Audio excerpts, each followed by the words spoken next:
Hello friends, welcome to cyber geek. मैं हूं doctor वैभव शर्मा और आज के इस वीडियो में हम बात करने वाले हैं डीप न्यूरल नेटवर्क के एक बहुत ही अहम और खास यूनिट के बारे में। इस चीज को अगर एग्जाम्पल के थ्रू मैं आपको समझाना चाहूं तो फॉर एग्जाम्पल गूगल से हम कुछ भी पूछते हैं या किसी भी एआई प्लेटफॉर्म से हम कुछ भी पूछते हैं तो वो हमारे सवालों का एकदम सही और सटीक जवाब देता है। इसका कारण सबसे पहले तो यह है कि जो हम उनसे पूछना चाह रहे हैं, जो कुछ भी हम उनसे टेक्स्ट के रूप में हम उन्हें मैसेज दे रहे हैं, वो हमारे सवालों का आंसर देने के पहले उसे बहुत अच्छी तरह से समझ पा रहा है। तो कंप्यूटर्स ने ये अंडरस्टैंडिंग कहां से डेवलप करी? क्या ये जो अंडरस्टैंडिंग है ये डीप लर्निंग का ही कोई पार्ट है? ये इसकी प्रोसेस क्या है? जवाब तो वो बाद में देगा, पहले हमारे सवाल को वो समझे। और वो समझ कैसे पा रहा है एक्यूरेटली, उसके पीछे क्या बिल्डिंग ब्लॉक है, तो ये सब कुछ हम इस वीडियो में बात करने वाले हैं। ठीक इसी तरह से गूगल ट्रांसलेशनल किसी भी लैंग्वेज को, इंडियन को चाइनीज में, चाइनीज को फ्रेंच में, फ्रेंच को इंग्लिश में कन्वर्ट कर सकता है। तो इसके पीछे भी कन्वर्ट तो वो तब करेगा जब वो उस लैंग्वेज को सही से समझ पाएगा।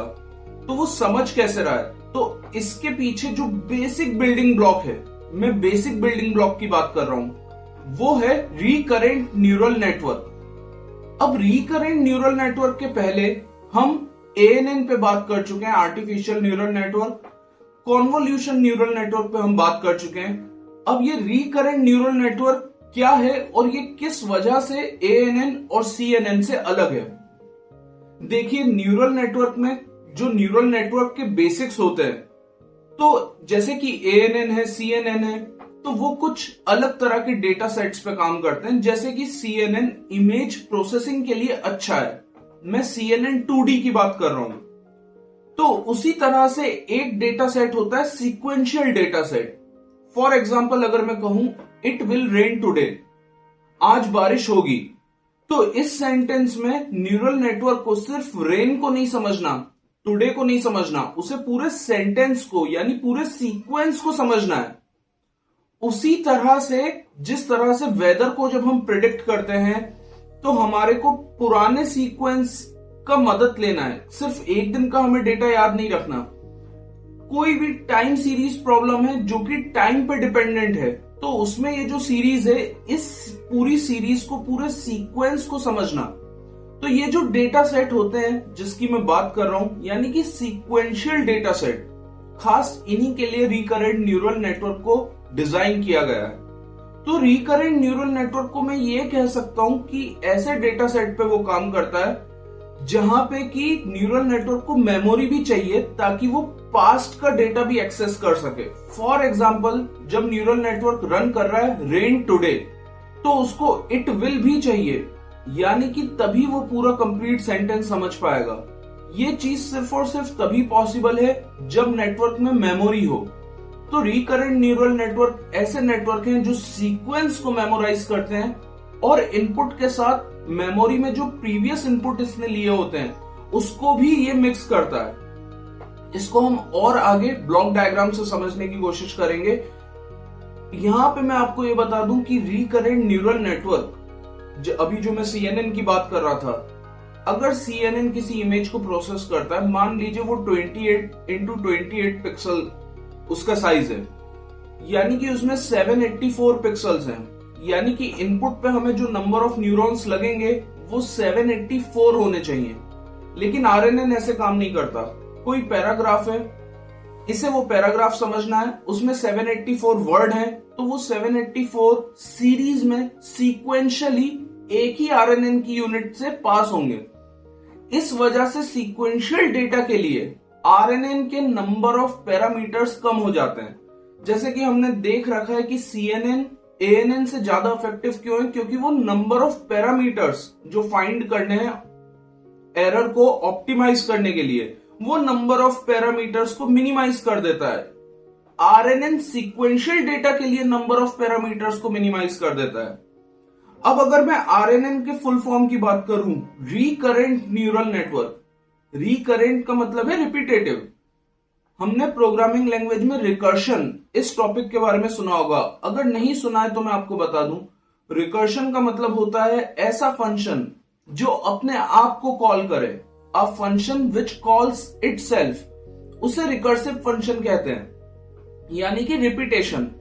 अब रिकरेंट न्यूरल नेटवर्क में भी यही हो रहा है कि बार बार वो अपने इनपुट को दोहरा रहा है मेमोरी की मदद लेके, कि मेमोरी में जो प्रीवियस इनपुट है उसे करंट इनपुट के साथ मिक्स कर रहा है। तो इसको आसानी से इस तरह से हम समझ लेते हैं। अभी हम सेंटेंस की बात नहीं करते हैं, हम एक शब्द उठाते हैं, वाइल्ड, WILD। जिस तरह से सेंटेंस वर्ड्स से मिलकर बना होता है, उसी तरह से जो वर्ड होता है वो लेटर्स से मिलकर बना होता है। तो वाइल्ड समझने के लिए न्यूरल नेटवर्क को इस पूरे शब्द के अक्षरों को वन बाय वन समझना होगा। तो सबसे पहले W गया इनपुट में, सेकेंड स्टेज में I जाएगा इनपुट में, लेकिन सिर्फ I नहीं जाएगा, जो प्रीवियसली W स्टोर था W को I के साथ मिक्स किया जाएगा। इसी तरह से जब न्यूरल नेटवर्क L को लर्न कर रहा होगा तो वो मेमोरी से प्रीवियस जो डेटा है WI उसे भी L के साथ मिक्स करेगा। इसी तरह से जब रिकरेंट न्यूरल नेटवर्क D को लर्न करेगा तो वो प्रीवियस मेमोरी से WIL को मिक्स करेगा D के साथ। इस तरह से वो पूरे शब्द को समझ पाएगा। और इस चीज को वैसे डायग्राम में दिखाने के लिए 4 यूनिट बताएं, लेकिन एक ही यूनिट से इसे एक्सप्रेस किया जा सकता है। बस हमें करना इतना है कि एक सर्कल बनाना है आउटपुट से लेकर इनपुट तक। इस सर्कल का मतलब है रिपीटेशन, रिकर्शन, कि बार बार जो प्रीवियस इनपुट प्रोसेस हुआ है वो भी करंट इनपुट के साथ मिक्स किया जाता है नया आउटपुट बनाने के लिए। तो ये होता है RNN। लेकिन RNN को मैंने पहले ही कहा था एकदम बेसिक बिल्डिंग ब्लॉक है। RNN के साथ भी कुछ समस्याएं हैं। वो समस्या ये है कि ये लॉन्गर सीक्वेंसेस को याद नहीं रख सकता, ये सिर्फ शॉर्ट सीक्वेंसेस को मेमोराइज कर सकता है। तो लॉन्गर सीक्वेंसेस के लिए बना है लॉन्ग शॉर्ट टर्म मेमोरी।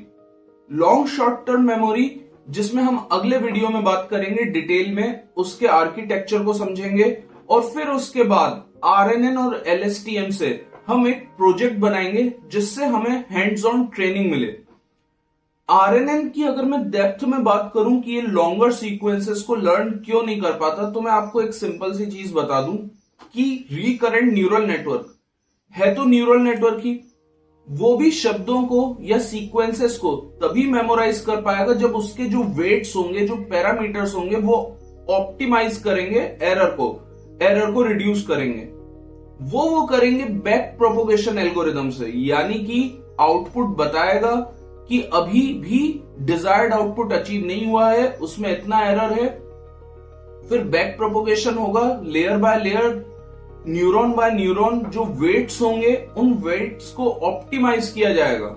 तो इसमें क्या होता है बैक प्रोपोगेशन एल्गोरिदम में, जब आउटपुट से इनपुट की तरफ बैक प्रोपोगेशन होता है तो वेट्स जो इनपुट के साइड होते हैं, जो जितने पीछे होते हैं, वो ग्रेडियंट डिसेंट, उनका जो ग्रेडियंट होता है वो वेनिश होने लगता है। इतना डेप्थ में अभी आपको जाने की जरूरत नहीं है। अगर आपको ये चीज समझनी है तो आप मेरे प्रीवियस वीडियोस ANN में देख सकते हैं कि ग्रेडियंट डिसेंट क्या होता है। बैक प्रोपोगेशन एल्गोरिदम का मतलब है हमें वो वेट्स पता करने हैं, वो पैरामीटर्स पता करने हैं जिससे एरर मिनिमाइज हो, यानी कि हमें मिनिमा फाइंड करना है। मिनिमा फाइंड करने का मतलब है हमें ग्रेडियंट निकालना है। ग्रेडियंट मतलब डिफरेंशिएशन करना है, पूरी AI मैथ्स के अलावा और कुछ नहीं है। तो ये जो डिफरेंशिएशन हमें करना है, इस डिफरेंशिएशन से हम वेट्स की वो वैल्यू पता करते हैं जिसपे एरर मिनिमम हो। तो ये चीज ग्रेडियंट निकालते जितना पीछे जाता है नेटवर्क में, वहां पे ग्रेडियंट्स वेनिश होने लगते हैं। तो वेनिशिंग ग्रेडियंट की वजह से RNN लॉन्गर सीक्वेंस को मेमोराइज नहीं कर पाता। तो अगले वीडियो में हम LSTM देखेंगे, फिर हम देखेंगे इस पे एक प्रैक्टिकल प्रोजेक्ट। तो इसके बाद वाले वीडियोस भी जो हैं LSTM और जिसमें हम एक प्रोजेक्ट करने वाले हैं, वहां तक बने रहिएगा। आप लोगों का दिन शुभ रहे, जिससे कि आपको अच्छे से समझ में आ सके कि LSTM और RNN काम कैसे करते हैं। Thank you.